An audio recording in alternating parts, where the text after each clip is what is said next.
Welcome everyone, and I've just checked on the poster and I see it's the 9th annual Classics and English lecture, and there are a few people in the room who were there at the first, and I also realised that maybe today's speaker was not there at the first, and that's, I think, really testimony to this extraordinary, wonderful person and brilliant scholar who is in our midst today.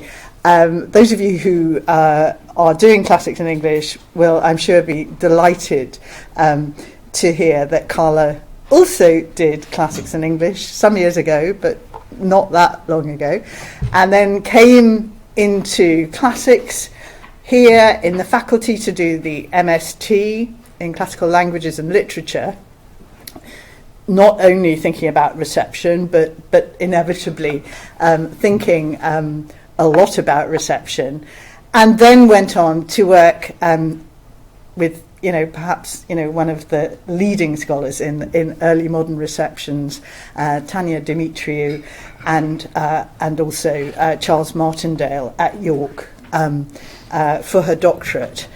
And since that time, Carla has held 2 postdoctoral fellowship positions, one in Cambridge, and then until last summer was in Verona. And we are delighted, I was particularly delighted to hear that Carla was back in Oxford this year, and I think many of you know, at St Catherine's College, and where she's teaching English. She's being Bart Van Es, I'm told. I'm sure she's doing a very good impersonation this year. And this meant that it was a wonderful opportunity to ask Carla to come and give the Classics in English lecture, the 9th one this year. I was, when I asked her, modesty personified, she said, "I'm too young," she said. I said, "But no, you're doing some of the most exciting work in early modern receptions of Greek literature and Shakespeare, and the history of the book, and very much thinking about where is the feminine identity in early modern period, and how does it relate to Greek and Roman literature, but Greek literature in particular." And I think it's really important to say that in between doing sort of multiple other things like teaching and being invited here, there and everywhere, she's working at the moment on her first monograph entitled "Tyrannous Passions, Shakespeare and the Renaissance Reception of Euripides." And I understand, or I infer, that today's talk plots and painted tyrants performing Hecuba in the 16th century will give us an insight into a foretaste of the exciting monograph. So over to you, Carla. And as you all know, we're not just in the room here, but we're also online. And it's wonderful that you have so many people joining us. So, Carla, over to you.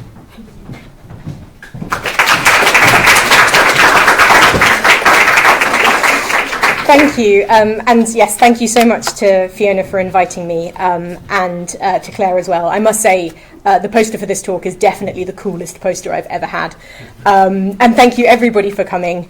Many people in the room who have been supporting me, as Fiona has as well, since the very beginning. So I'm also very excited to be able to present some brand new work here. It is all, as Fiona said, it's kind of part and parcel of the book project. But I recently made a discovery which is going to result in a new entry for the APGRD archive. So I thought it was very appropriate to present that today. All right. In 1977, in his book The Origins of Shakespeare, Emrys Jones made a thoughtful case for Euripides' Hecuba in the early 16th century Latin translation by the great Dutch humanist Erasmus of Rotterdam, providing the, quote, chief dramatic model for Titus Andronicus. Jones's argument is predominantly structural.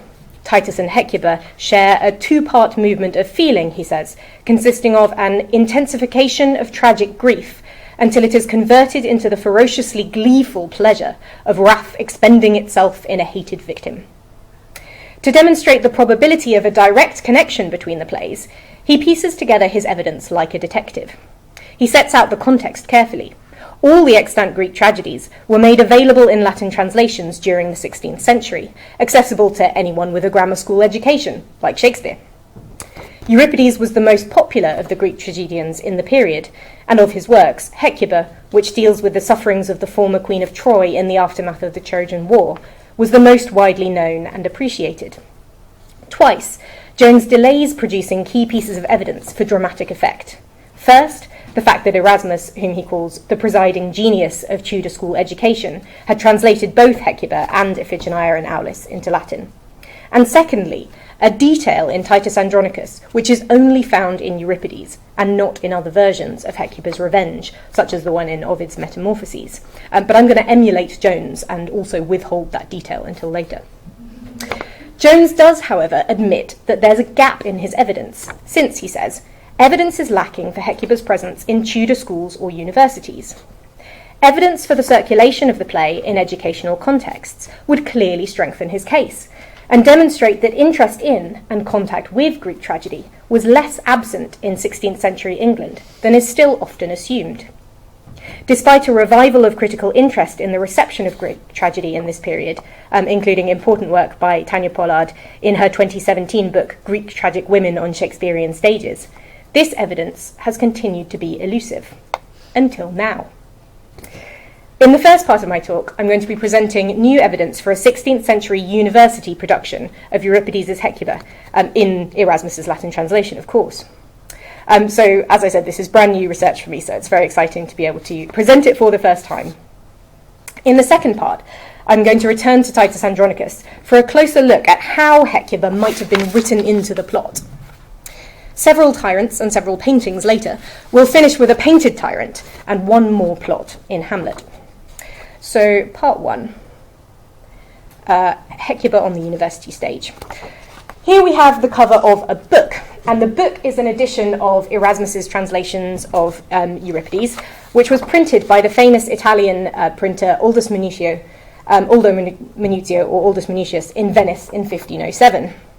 This particular copy is now in the Horton Library in Harvard, and it's bound in a beautiful 15th century manuscript, as you can see here. This isn't a cover in the modern sense, which we would expect to bear some kind of a relation to what is inside the book.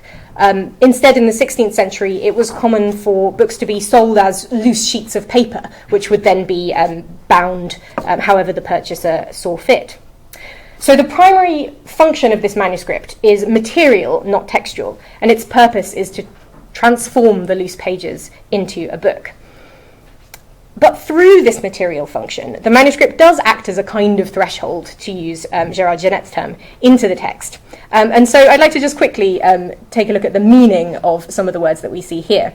It's actually a passage from the Vulgate translation of the Bible. And what's interesting is that the passages that we see here reflect both on God's mercy towards the afflicted, O thou afflicted, tossed with tempest and not comforted, and on his divine rage, when thou didst terrible things which we looked not for, etc. And the passages in the context of Greek tragedy, I think, have quite a lot of resonance. If Greek tragedy is frequently concerned with the relationship between human affliction and divine justice, or perhaps divine injustice, Renaissance readers persistently translated this into a Christianized context.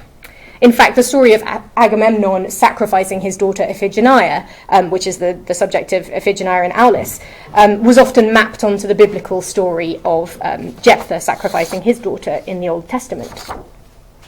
But moving on to the title page, you should be able to see here that the book apparently passed through quite a succession of English readers' hands during the 16th century.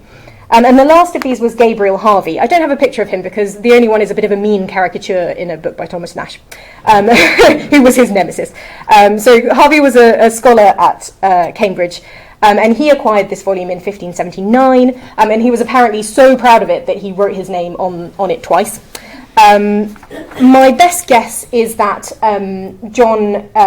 Bishop John Capon there, was the first owner, because he was at Cambridge at the same time that Erasmus was, in fact, from 1511 to 1514. And that was Erasmus's second stay in England. And during the first, he'd been working on these translations of Euripides, which he dedicated to William Warham, the Archbishop of Canterbury. And he also added an ode at the end in praise of Britain, King Henry VII, and the royal children, because he'd just been taken by Thomas More to visit them. And he met the young future Henry VIII when he was just 8 years old. So even though it was printed in Venice, this book has strong English connections, and that's something that Jones draws attention to in putting together his case, along with Erasmus's influence on grammar school education via his relationship with John Colet, the founder of St Paul's. All right, so we've got a few other owners here. One of them is James Hamilton, the second Earl of Arran, and he's really important because he becomes the governor of Scotland. It says governor there, while Mary Queen of Scots is in her minority. The two names under Gabriel Harvey at the top confused me at first because they seem to be in the same handwriting, and then I realised that they are actually the same person. Theodore Basil is the pseudonym for Thomas Becon, who writes a bunch of Protestant polemics under that pen name. There are a few other names which I can't sort of read or trace. I'd really love to know who John Carver, otherwise called Lucas, is. It seems a very charming name to be signing his name. Most scholars who've examined this volume have been interested in it because of Gabriel Harvey. He had a habit of writing his own notes in books in very clear handwriting, so his books tend to be interesting for that reason. But what I think is the most interesting page of the book, which is just tucked quietly away at the back, has mostly been overlooked. So, what are we looking at here? Well, a note by a 20th century bibliographer, which is pasted into the Harvard copy, points us in the right direction, referring to the presence at the end of the volume, i.e. here, of the names of the actors at a performance of Hecuba, probably at the end of the 16th century. So there you should be able to see it says Tragedia there, and also slightly more clearly Commedia above there. As Tanya Dimitriou has pointed out in How Gabriel Harvey Read Tragedy, the comedy in question is Plautus's Pinelus. So apparently we have a plan for a double bill, a comedy and a tragedy, which does seem to have been fairly common practice. I was pleased to find in Moore Smith's list of Cambridge plays, Pinelus is paired with a now lost tragedy, Hippocrasis. But as it's not paired with Hecuba, it doesn't help to identify the production that we're interested in. However, if we go back to the cast list, the page offers another clue. At the top of the page, the same hand has written Earlsbury Manor in the Lordship of Edgware, which Dimitriou has suggested may have been the venue for the performances. And in fact, a little more digging reveals that in the 16th century, Earlsbury Manor belonged to All Souls College in Oxford. So I started trying to decipher the names that I could see on the page and to try to identify them as people who might have been associated with All Souls at the end of the 16th century, because that's when the bibliographer's note said that the performance probably was. But I wasn't really finding anything, and eventually I started to just kind of notice that actually a lot of them were cropping up to do with All Souls between about 1536 and 1542, so much earlier than I'd been expecting. And when I followed that up, I found one by one, essentially every single name that I can read was at All Souls between 1536 and 1542. So given that the latest of them are being registered in 1542, I guess that probably means these productions were being planned for around that year. And assuming they went ahead with the performances, this makes this Hecuba the earliest documented performance of a Greek tragedy in England. There was continental precedent for performing Erasmus's translation of Hecuba in an educational context. It was performed in Belgium, maybe in around 1514, and at Wittenberg, where it was directed by the great scholar and teacher Philip Melanchthon in 1525. So though it's a bit later than these, the All Souls production nevertheless brings English academic drama a little bit closer to the continental context. And also, The production that's underlined here at Trinity in 1559 to 60, which is called Hecuba in the records, most people have usually taken it to be referring to a production of Seneca's Trojan Women. But that doesn't really make any sense, because there's a production at the same college the year after of Seneca's Trojan Women. And now that we know that in Oxford there had been a production of Hecuba, there seems to be no reason to think that this Trinity College one isn't a Hecuba as well. So essentially I'm giving you two early modern productions of Hecuba for the price of one. Actually, another interesting factor, though, of the All Souls production is that it doesn't seem to have been on site. As I said, it seems to have been in Edgware instead of at All Souls. But I'm actually going to skip over that, but if we want to talk about the location a bit more later, we can. Essentially, I don't know much about it, but yeah, and then this is more about the comedy, so again, we'll just get to the tragedy. But I do think it's interesting to note that from these cast lists, we can see a little bit about what kind of doubling they're doing, mostly between the productions, although there is one person, Pollard, plays both the ghost of Polydorus, who speaks the prologue in Hecuba, and a member of the chorus in the same play, so he's got two parts. But other than that, you can see a bit of typecasting going on, because you can see that Bowles, for example, takes on the two young female parts in each play, while Herring takes on the older female slave roles, Gidenis the Neutrix, and the older Ancilla in Hecuba. We can also see, just about, although it's a bit hard to tell, that after the word chorus squished down at the bottom, you probably can't see here, but I'm telling you it's true, there are four names. So I can make out Hodges, Pollard, something ending in S, possibly Poise, but I'm not sure, and Perfrey. But I'm interested in the fact that there seem to be four of them, because this is common practice later in the century when we get Inns of Court plays, which are based on kind of classical tragedy. They very often specify that there's a chorus of four people. So examples are Norton and Sackville's Gorboduc and Gascoigne and Kilmarsh's Jocasta, which are both Inns of Court plays from the 1560s. But it seems like even sort of slightly earlier on, our university troupe has already decided that four is an appropriate and practical number for representing the plurality of the chorus on the early modern stage. So, we now know that there was a production of Hecuba by All Souls men in around 1542. It should already be fairly clear that if you were going to perform a Greek tragedy in a university context in this period, Hecuba, in Erasmus's translation, was a pretty obvious choice. As the German scholar Caspar Stieblin, or Stiblinus, wrote in his commentaries on Euripides in 1562, this story, both on account of the diversity of plot and on account of the more than tragic atrocity, rightly holds the first place. So this brings us into the second part of the lecture, which is plots.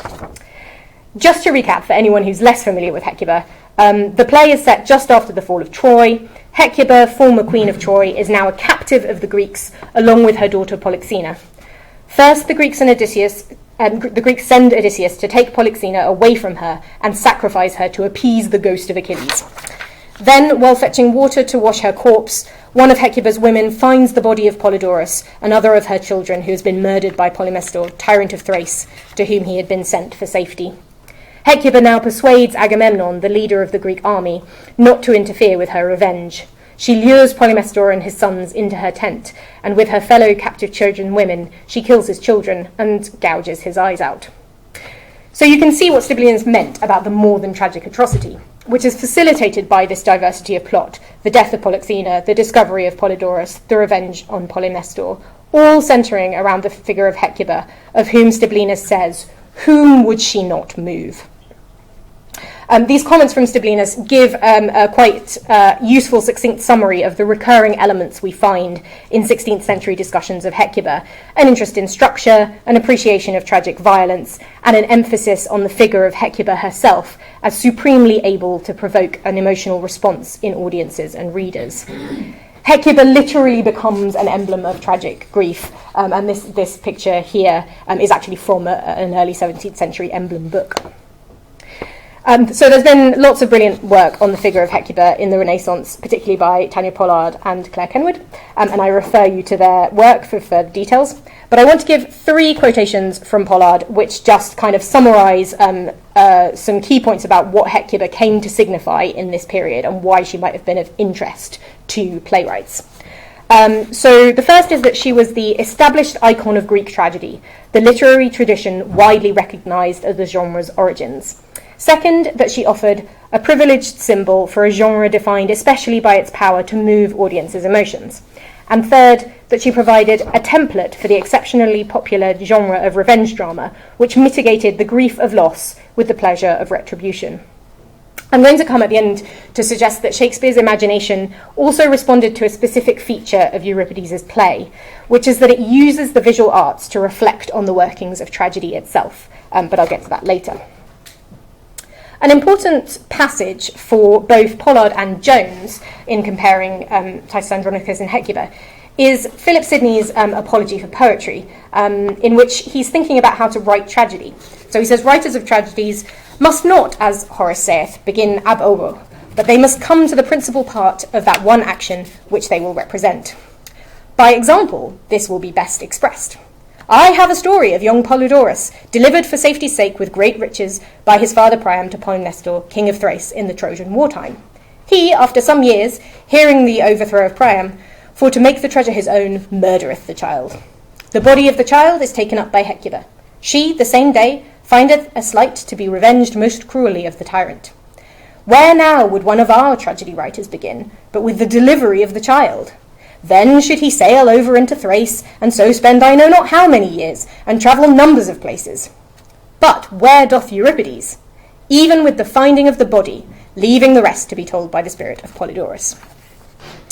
As the editors to the edition I'm quoting from here note, Sidney was following a previous critic, Scaliger, in using Hecuba as an example of a well-plotted tragedy in this context. But Sidney draws on his personal knowledge of the play, using material from the prologue spoken by the ghost of Polydorus. So here we have a late 16th century text instructing the practicing playwright to emulate Euripides' Hecuba in drawing up his plot.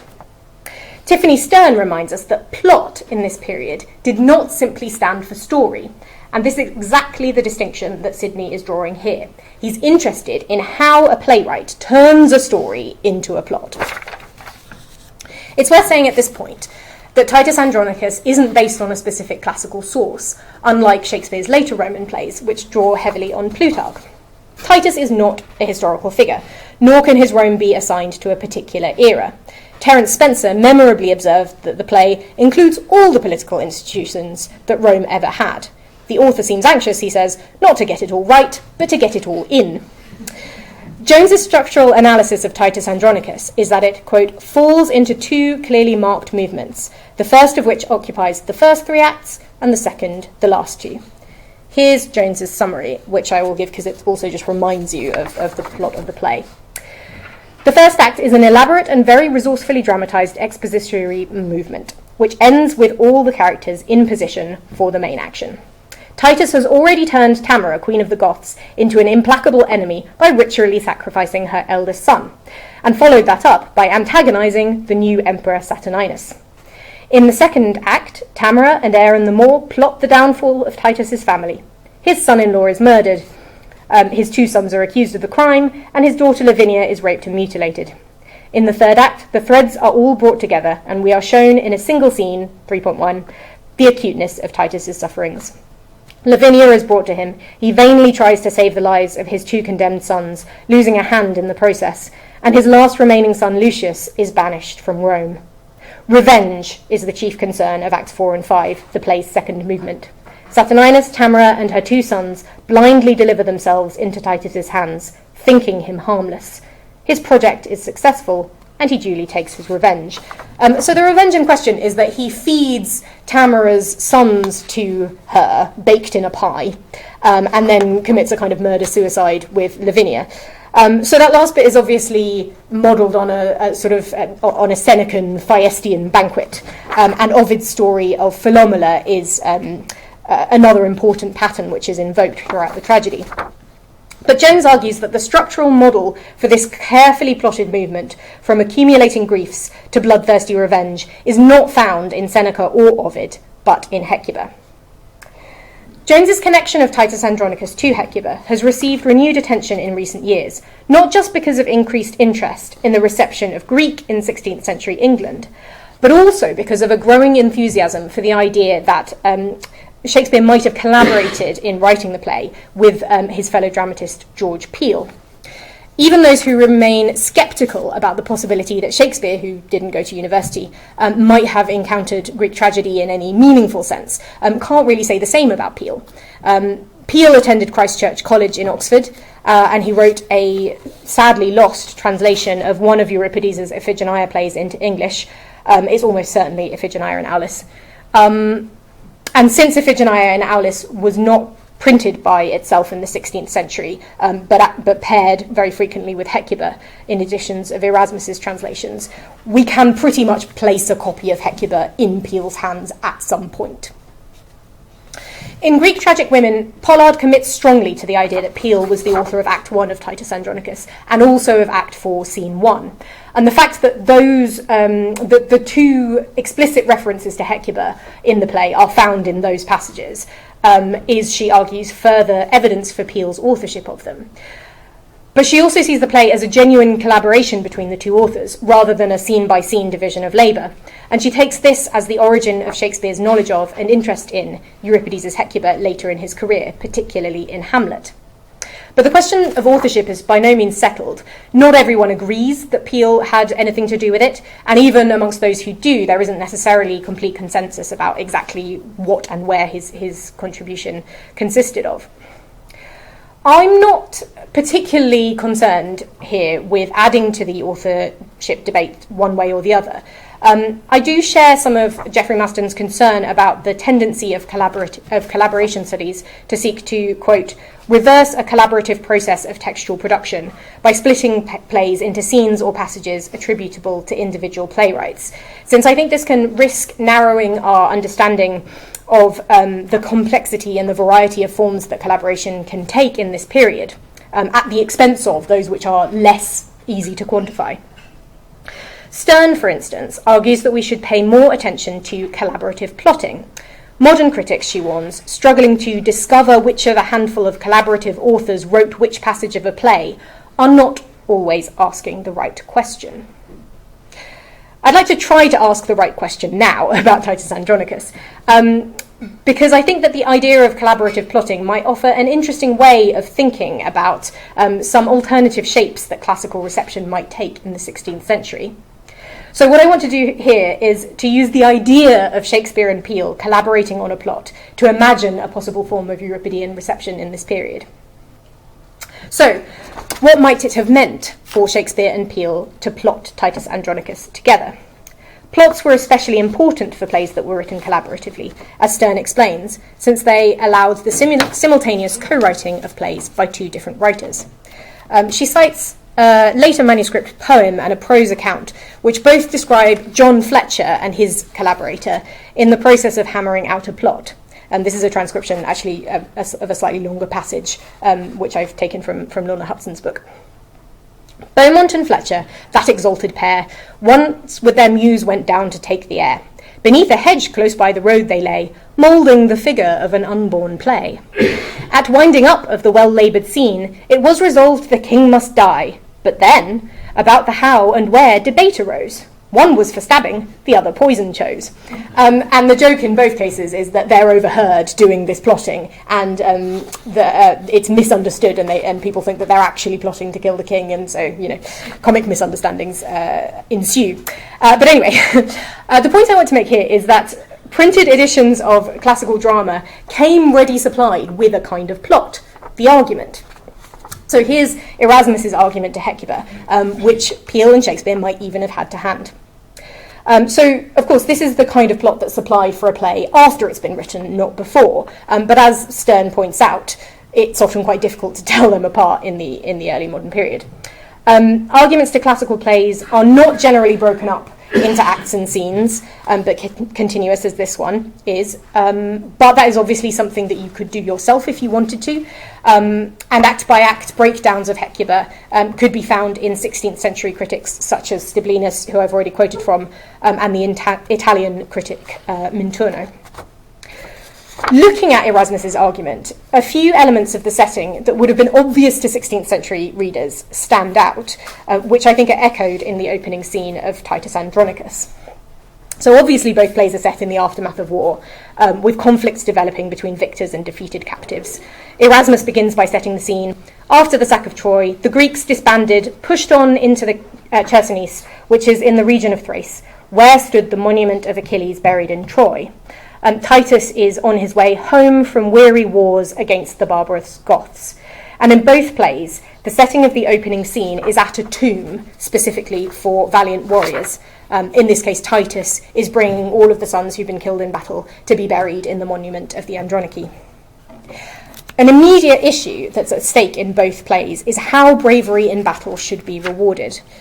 In response to the demand of the ghost of Achilles, the Greeks, says Erasmus, remembering how he had aided the cause of the war and deciding to reward the virtue of the man, resolved by vote that Polyxena should be slain on his tomb. Lucius's demand for a human sacrifice is also posed as intended to appease the dead. Give us the proudest prisoner of the Goths, that we may hew his limbs, and on a pile ad manes fratrum sacrifice his flesh before this earthly prison of their bones, that so the shadows be not unappeased, nor we disturbed with prodigies on earth. So in other words, Lucius is essentially positioning himself as trying to preempt the appearance of precisely the kind of vengeful apparition represented by Achilles in Hecuba by anticipating its demands. This whole setup places Tamara in the exact same circumstances as Hecuba, both captive queens who have children sacrificed by their conquerors to appease the angry ghosts of fallen war heroes. Moving beyond the argument, the similarities continue. And I apologise for not putting English translations here. On the small screen, it looked like they wouldn't fit. It looks like they would fit here, but anyway. The point is less to kind of point to word-for-word correspondences and more to give an impression that Hecuba might be in somebody's mind who was writing this kind of speech. So it's a sort of cloud of illusion rather than anything else. So Tamara, like Hecuba, delivers a speech unsuccessfully pleading for the life of her child to be spared.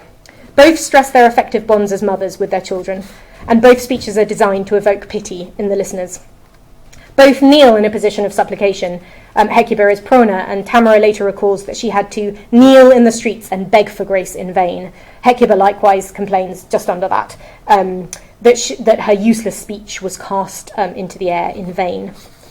Both emphasise their relative positions as captive to the conqueror, implying a responsibility on the part of the victor to behave properly. Both use rhetorical questions to emphasise the injustice of the sacrifice. Does Achilles, seeking to punish the authors of his death, convey justice in her slaughter? Hecuba says. So again, just to reiterate, all of these are kind of correspondences that could arise simply from the fact that both Tamara and Hecuba are in the same position. But that's exactly my point. They've been put in this exact same position. And in response, both Hecuba and Tamara are effectively told to calm down and be quiet. Both Titus and Ulysses justify their refusal to be moved with the argument that the Goths or Trojans killed Romans or Greeks, and assert that the granting of the sacrifice in these circumstances is a pious act. What's interesting is that in both passages set up the opposition between us and them, or really us and you, Romans and Goths, Greeks and barbarians, and then immediately begin to problematize or collapse it. Titus's claim that his sons religiously ask a sacrifice is immediately called into question, both by Lucius's excessively bloodthirsty, let's hew his limbs till they be clean consumed, and by Tamara's, oh cruel, irreligious piety. Hecuba had likewise questioned the action of sacrificing a human victim instead of an animal. It's directly after this, as Alarbus, Tamara's son, is being sacrificed off stage, that another of her sons, Demetrius, draws a comparison to Hecuba's situation. I say a comparison, it's actually a suggestion for the plot of a successful revenge tragedy. He tells her to Hope withal, the self-same gods that armed the Queen of Troy with opportunity of sharp revenge upon the Thracian tyrant in his tent, may favour Tamara, Queen of Goths, to quit the bloody wrongs upon her foes. So it's in this passage that the detail which Jones and I both withheld earlier comes. The tent is found only in Euripides and not in other sources. And while we're imagining the Shakespeare Peel team moulding the figure of their unborn play with Erasmus's argument somewhere at hand, we conveniently find there both Thracum Tyrannus, the Thracian tyrant, and In Tentorium in a non-specified tent. And I've just put this image here. It's from a 16th century edition of Ovid, or might be early 17th century, because you can see it's illustrating the revenge scene, and there's not a tent in sight. There are no tents in Ovid. Good, okay, so what I've been arguing really is that the first scene of Titus Andronicus contains a miniature and truncated version of the first episode, used in a technical sense, of Hecuba, with Tamara cast as Hecuba and Titus as Ulysses. This is all over very quickly. Alarbus has no affecting speeches, there's no messenger to sympathetically narrate his death, only Lucius, ever brutal, comes in saying, Alarbus's limbs are lopped. Instead, the role of Polyxena is partially transferred onto Lavinia, the young, tragically aestheticised female victim whose suffering can produce an emotional response in her audiences. This is a process by which the play transfers the role of Hecuba from Tamara to Titus. And it's not a neutral process, as Dennis Britton's current work on the politics of grief in the play makes clear. It's unpublished at the moment, but look out for it because it's going to be fantastic. So Britton suggests, like Pollard, that it is Tamara who an audience familiar with the grieving mothers of classical tragedy might initially assume would occupy the role of Hecuba. But the play is invested in refusing Tamara this role, allowing Titus to appropriate it for himself and continue the policy of the Andronici of using grief and pity to justify imperial violence. Classical models are instrumentalised in order to deny Tamara, the Gothic other, the legitimacy of the tragic revenger, assigning it instead to Titus, so that the male Roman is allowed to absorb the effective power represented by Hecuba. For Britain, Titus had already begun the process of taking the role of grieving parent for himself in the first scene, when he aligned himself with Priam. He says he had 25 valiant sons, half of the number that King Priam had. But Priam is no model for a revenger. So how exactly does the play begin to pattern Titus rather than Tamara as Hecuba? Both Titus and Hecuba are brought to the point of revenge, but before that they move through a series of other responses to these extremities of parental grief. When Hecuba is told that Polyxena is to be sacrificed, she casts around for the right response. What shall I say? What kind of cry? What kind of lamentation? Faced with the mutilated Lavinia, Titus asks her how he should respond. Shall thy good uncle and thy brother Lucius and thou and I sit round about some fountain, he begins, his questions building in intensity as the speech continues. Or shall we cut away our hands like thine? Or shall we bite our tongues and in dumb shows pass the remainder of our hateful days? What shall we do? When the report of her daughter's death is brought to her, Hecuba spends some time meditating sententiously on whether nobility stems from nature or nurture. But finally she says, "These things indeed my mind shot forth in vain," implying that rational analysis is useless in the face of emotional suffering. The primary meaning of the verb toxeuo is shoot with a bow. The real arrows that Titus shoots into the air in Act 4, Scene 3 literalise Hecuba's powerful image of an overcharged mind releasing itself to no effect. For Titus, justice is absent and the heavens are empty. Hecuba likewise asks, "Where is any god or divinity to help me?" and receives no reply. The next blow for Hecuba is the discovery of Polydorus's body. For Titus, it is the delivery of 2 more dead sons. The appropriateness of their responses to this development is questioned by those around them. Agamemnon asks, "Why do you turn your back to me, weeping, and do not say what has happened?" While Marcus objects, "Now is a time to storm. Why art thou still?" Titus laughs in reply, which according to Marcus fits not with this hour. But Titus argues that sorrow will blind him so that he cannot find revenge's cave. And this is the moment when Hecuba too turns her thoughts to revenge, timorein in the Greek. In the absence of justice, human or divine, Titus and Hecuba must act for themselves. But neither is an isolated avenger. Rather, in both plays, the revenge plots are enacted as a communal response to suffering. Hecuba acts with the aid of a crowd of Trojan women in the camp, who participate in the blinding of Polymestor and the murder of his children.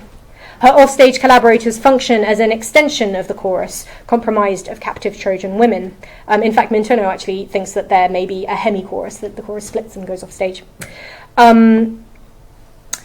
Titus, meanwhile, tells his family, "You heavy people, circle me about, that I may turn me to each one of you, and swear unto my soul to right your wrongs," visibly creating a kind of choric circle around himself. At the beginning of Act 4, Hecuba is again invoked, this time as an interpretative tool. Trying to understand Lavinia's alarming behaviour, young Lucius, her nephew, says, "For I have heard my grandsire say full oft, extremity of griefs would make men mad, and I have read that Hecuba of Troy ran mad for sorrow." In other words, young Lucius tries to find a classical pattern for Lavinia's behaviour in Hecuba, but he gets it wrong. In the context of the plot, it is Titus, young Lucius's grandsire, who apparently runs mad for sorrow, and who will convert his extremity of griefs to sharp revenge, following Hecuba's example. Lavinia, in fact, immediately corrects him by pointing to the tragic tale of Philomel in Ovid's Metamorphoses, embracing instead the role of Ovid's victim-turned-revenger. So I've just given a bit from Ovid here, which I think is quite interesting to read against Marcus's very problematic speech in Titus Andronicus. So Lavinia's sufferings are patterned on, but self-consciously and insistently surpass those of Ovid's Philomela. Sure, some craftier Tyrius hath deflowered thee, etc. The crimes against Lavinia and Philomela are literally unspeakable, as their rapists ensure by cutting out their tongues. Just as the characters find alternative ways to communicate their stories, their texts search for ways to express the unspeakable. Ovid gruesomely describes the root of Philomela's tongue moving in her mouth while the rest of it writhes on the ground like a snake. The grotesque effect is compounded by his incorporation of the registers of epic simile and love elegy. Tyrius's response is to be aroused by the effects of his own violence, with uncomfortable implications for Ovid's linguistic indulgence and the reader's consumption of it. Many audiences and critics have found a similar discomfort in Marcus's extended and lyrical use of the language of the Petrarchan blazon to describe Lavinia. Lynn Enterlin has shown that Titus Andronicus, quote, consciously endeavours to bring the violated Ovidian body to the stage while rivalling his self-reflexive wordplay and rhetorical inventiveness. But as Hester Lees Jeffreys observes, it is precisely the staging of Lavinia's body that reveals the inadequacy of Marcus's Ovidian rhetoric. She says, "What might be possible on the page is unthinkable on the stage, because the bodies get in the way. Ovid," she concludes, "is no longer enough." So as well as dramatic and emotional structure, Hecuba shares this interest in staging and probing responses to tragic violence and extremes of grief with Titus Andronicus in a way that complements but exceeds the concerns of Ovidian narrative. And now we're in the final part. Victoria Wohl reads Hecuba as raising fundamental questions about the ethics of pathos and the politics of pity. The play, she says, solicits our pity and simultaneously indicates its insufficiency. Pity for beautiful suffering expressly fails to translate into justice. Worse, pity in this play entails an injustice, a sadistic enjoyment of beautiful suffering, which implicates both the play's internal and external audiences. Zaki Zamir, similarly, has called Titus Andronicus a tragedy about tragedy because of its exploration of the moral reservations that tragic pleasure raises, since tragedy involves, he says to some extent is, the aestheticization of pain. When Marcus asks, "Oh, why should nature build so foul a den, unless the gods delight in tragedies?" the meta-theatrical resonances clearly implicate the audience for whose delight this tragedy is being staged. Something a bit similar happens when Hecuba tells Agamemnon, "Pity me, stand back like a painter and look at me, and examine the misfortunes I suffer." It is the action of contemplating Hecuba as if she was a work of art which will arouse pity in Agamemnon. This aligns Agamemnon with the audience of the play. Edith Hall sees it as reminding the spectators that they are colluding in the theatrical process precisely by gazing upon anguish and atrocity. So Greek tragedy can invoke the visual arts to consider the workings of its own tragic effects. Polyxena, in the moments prior to her sacrifice, is described as tearing her clothing to reveal her breasts and her chest like a statue's. In Charles Segal's analysis, Euripides' rhetoric here disturbs by shifting between the distanced aesthetic contemplation of a beautiful object and the emotional involvement of pity and pathos. In harsh contrast to this generalized beauty of Polyxena's form are the specific parts of the body into which Neoptolemus, or Pyrrhus, thrusts his weapon in the next lines: throat, windpipe, blood, and breath. These details bring home to us the corporeal reality of Polyxena. She is not a statue, but a human sacrificial victim. So that's Segal's analysis. The poetic strategies of Titus Andronicus, I think, might be similarly described, particularly remembering Marcus's speech, which we just saw. And Titus, too, responds to Lavinia's violated body by conjuring the image of a work of art. "Had I but seen thy picture in this plight, it would have madded me. What shall I do, now I behold thy lively body so?" A picture of Lavinia, in other words, would be able to provoke sufficient extremity of grief to make Titus mad. His next lines shift, as in Euripides, from the distancing effect of the imagined picture to an insistence on Lavinia's corporeal reality. "Thou hast no hands to wipe away thy tears, nor tongue to tell me who hath martyred thee."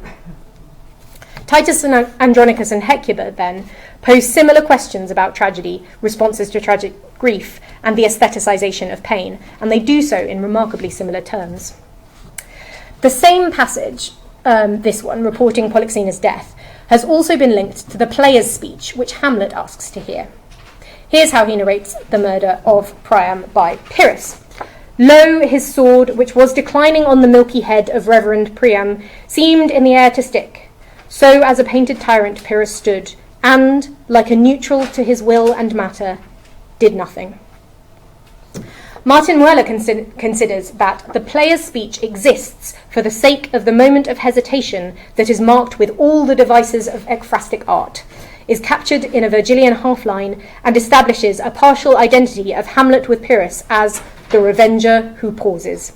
Mueller observes that this critical pause is not present in Virgil, but that Pyrrhus is reported to be not willing and willing, ou thelon te kai thelon, at the point of bringing his sword down upon Polyxena in Hecuba, or, Mueller says, as Shakespeare has it, like a neutral to his will and matter. Now, I just want to look a bit more closely at Erasmus's translation of these lines, because I think what we find is that the Pyrrhic pause, which Mueller considers so crucial, is given even more weight by Erasmus. As well as volens quae et non volens, willing and not willing, Pyrrhus is also hesitans, hesitating. And in fact, the next line continues to preserve the hesitation until the very last minute. So where in the Greek, Pyrrhus springs immediately into action at the beginning of the line, temne, he cut. Erasmus delays the active verb until the very end of the line, secat. And prolonging the delay still further is Erasmus's addition to the line, librato, which again describes the sword as being balanced, poised, before he finally strikes. Erasmus translates a momentary psychological impasse in Euripides into an insistent and poetically prolonged pause on the part of Pyrrhus at the crucial moment. So in this passage, unlike in Hecuba and in Titus Andronicus, it's the aggressor, Pyrrhus, rather than the victim, who is momentarily frozen into a work of art. But it is Hecuba, rather than Pyrrhus, who is the main focus of the speech, and Hamlet's main interest in it. Hamlet urges the player to come to Hecuba. As in Titus, Priam's sufferings are replaced by hers. The emphasis, as we have come to expect, is on her capacity to rouse emotion in spectators. Any who had seen the mobile queen would have been moved to rail 'gainst fortune's state, even the gods, unless things mortal move them not at all, would have responded. She would have made milch the burning eyes of heaven and passion in the gods. The player is physically affected. He has turned his colour and has tears in his eyes. And Polonius, in sympathy, cries, "Prithee, no more." Hamlet himself is moved to reflect upon his own shortcomings. When he asks, what's Hecuba to him or he to Hecuba that he should weep for her? He is revisiting, crucially, the contrast between art and life that Titus, the successful revenger patterned on Hecuba, had articulated. Titus imagined the effects of a picture of Lavinia only to dismiss it immediately. Her lively body, it is implied, is far more potent, perhaps implying that theatre, which uses lively bodies, is capable of more powerful emotional effects than the visual arts. Hamlet, listening to the player's speech, makes the same point. If the player, but in a fiction, in a dream of passion, turns pale, with tears in his eyes, distraction in his aspect, a broken voice, etc., the implication is that Hamlet's own response, given his motive, should be proportionately greater. But where Titus asks, "What shall I do?" Hamlet's question is conditional and at one remove. What would he do, had he the motive and the cue for passion that I have? He imagines that the player would drown the stage with tears and cleave the general ear with horrid speech, make mad the guilty and appall the free, confound the ignorant and amaze indeed the very faculties of eyes and ears. What Hamlet's describing there is in fact another performance, albeit one that's capable of having a profound emotional effect on the spectators. Hamlet, unlike Titus, does not learn how to take revenge from the example of Hecuba, but rather discovers the power of theatre from the example of the player. This is his inspiration for his play to catch the conscience of the king. So this brings us finally back round to plots again. On the early modern stage, a plot, or an argument, can form part of a plot. In Thomas Kyd's Spanish tragedy, the king, during Hieronymo's play within the play, observes Lorenzo entering in character and asks his neighbour to look upon the plot and tell me, what part plays he? Here, the play within the play serves as the vehicle for the completion of the revenge plot, enacting murder by acting it. The popularity of the Spanish tragedy established the play within the play as a revenge plot device, and as such it lies somewhere behind Hamlet's mousetrap. Instead of a written plot, Hamlet's play has a dumb show, as Ophelia recognises. Belike this show imports the argument of the play, she says. The amateur theatrics of Titus and Hieronymo are replaced by professional actors, whose craft takes centre stage. The relationship between theatre and reality becomes one of mirroring rather than of overlapping. Hamlet's aim is not yet to leave the stage strewn with corpses, but to procure clear evidence of Claudius's guilt. He believes, with Philip Sidney, that tragedy maketh tyrants manifest their tyrannical humours. Sidney continues, how much tragedy can move, Plutarch yieldeth a notable testimony of the abominable tyrant Alexander Phaearus, from whose eyes a tragedy well made and represented drew abundance of tears, so that he withdrew himself from hearkening to that which might mollify his hardened heart. And which play was it that provoked this reaction in Alexander? Well, Plutarch tells the story twice, but when he tells it in the Moralia, we might not be surprised by this point to find that the play is Hecuba. Coming to a conclusion now, these examples here show writers making certain claims for the political significance of tragedy's power to move, which aligns with an Aristotelian sense that the emotional response tragedy produces in audiences is both pleasurable and morally beneficial.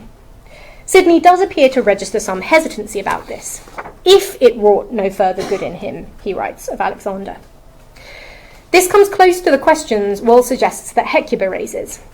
She says, if pity did not translate into concrete ameliorative action, what good are tragedy's displays of beautiful suffering? Worse, she says, if mimetic artistry can make us take pleasure in normally painful things, might not the pleasure of watching tragic suffering, in fact, prevent action? The questions about the ethics of tragedy which we find in Titus Andronicus are developed in Hamlet, which Pollard calls Shakespeare's most self-conscious exploration of tragedy and its effects. It's no coincidence, I would suggest, that both plays deploy references to Hecuba and to the visual arts when they're thinking about tragedy in this way. These features and concerns are already found patterned in Euripides' Hecuba, which we now know was certainly performed in England during the 16th century. In supplying the evidence that was missing from Emrys-Jones's case, we have new reason to think that Hecuba did indeed provide the chief dramatic model for Titus Andronicus. Thank you.